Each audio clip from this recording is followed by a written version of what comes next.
with the hosts of the 2011 Student Radio Awards, Scott Mills and Annie Mack from Radio 1. Hi there. How was the night? I really enjoyed it. I've done it before, which Annie hasn't, I don't think. No, I've never done it, no. And it started off quite subdued, and we were like, oh god, but I've been there before, and towards the end it was like, they were quite raucous, so it was weird. That's basically booze, and the intake of booze. Yeah. So everyone was sober at the start, but then they got pissed at the end, so it was good. Bit For of me, heckling. yeah, which you want.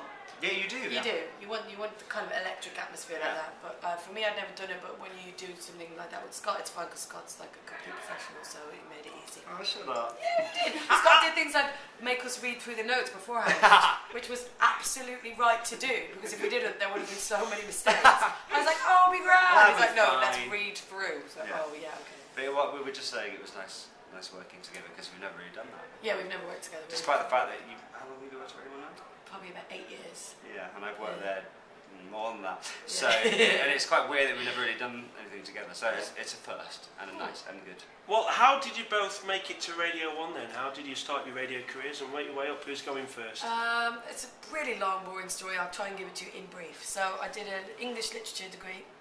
In the last year, decided I wanted to do some radio, so tried to find some sort of a postgraduate course that I could do that wasn't all about writing essays and that you could actually make shows and have time in studio. And I found this place in Farnborough, College of Technology, and I did a year there.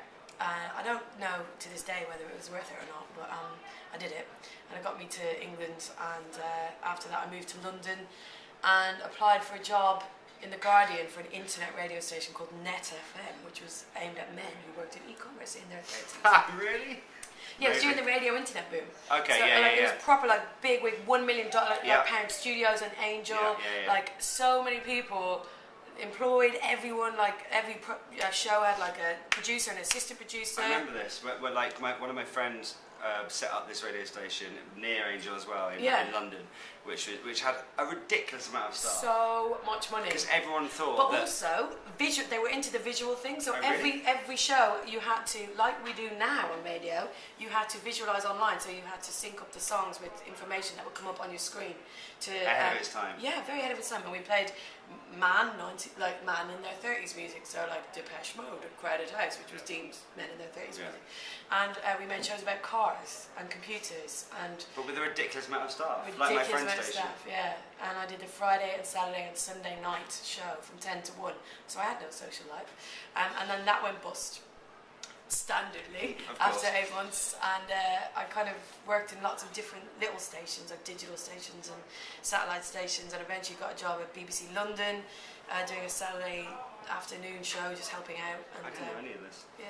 I'm learning as well. Made the tea, and just kept knocking on Radio 1's door and met with like 3 different execs on 3 different periods, just kind of asking for work. Got a day's work experience on Jamie Theakston. I didn't know any of this. Yeah, that didn't lead to anything. Kept knocking, and then eventually a guy called Rhys Hughes, who was the guy I was slagging off for not wearing a suit tonight on stage, asked me to come in and work for 2 days on Steve Lamack's show. And that turned into 2 weeks, and then I applied for the job while I was in there, and I got it.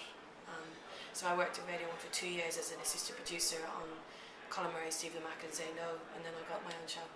Now your story has got to better that, basically. How did you get into radio? Maybe shorten it, because I don't think it betters it. It's just completely different. Like I worked in radio from when I was 16. I was like the youngest professional radio DJ in the country at the time. This is amazing. And I was doing hospital radio when I was literally 12. So obviously it's something that I've always wanted to do. So I got a job in my local station in Southampton. Then I cut it short, moved to Bristol to do commercial radio. Did commercial radio in Manchester for 2 years, mostly everywhere 2 years. Then I got a job at Heart in London just to get to London.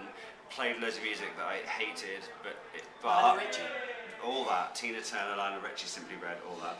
But it got me to London, and then I literally bombarded Radio 1 with demos until they let me in, and then I think I've been there 12 years now. That's amazing. It's totally different stories.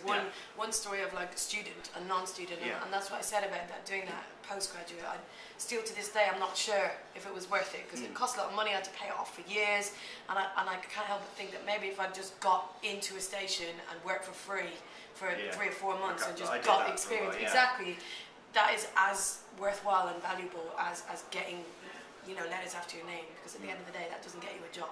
But that's the great thing about radio, isn't it? There is so many different ways of getting the job done, basically, and working your way up the ladder. But it's fair to say that, you know, you have to be in it for the long run, because you will work for free and you will work for crap money and you will work long and bad hours for a long time, but it's worth it. And I still think it's worth it. And I think there are less opportunities now to get into radio because there's so much networking in commercial radio. But I truly believe if you really, really want to do it, then, and that's what we both share in common, then there will be a way.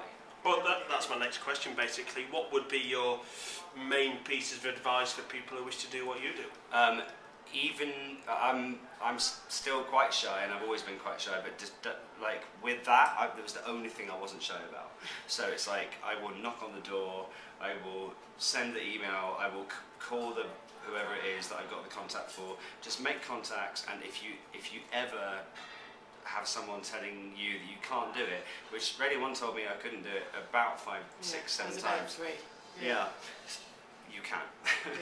Yeah, proof. I think it's the same.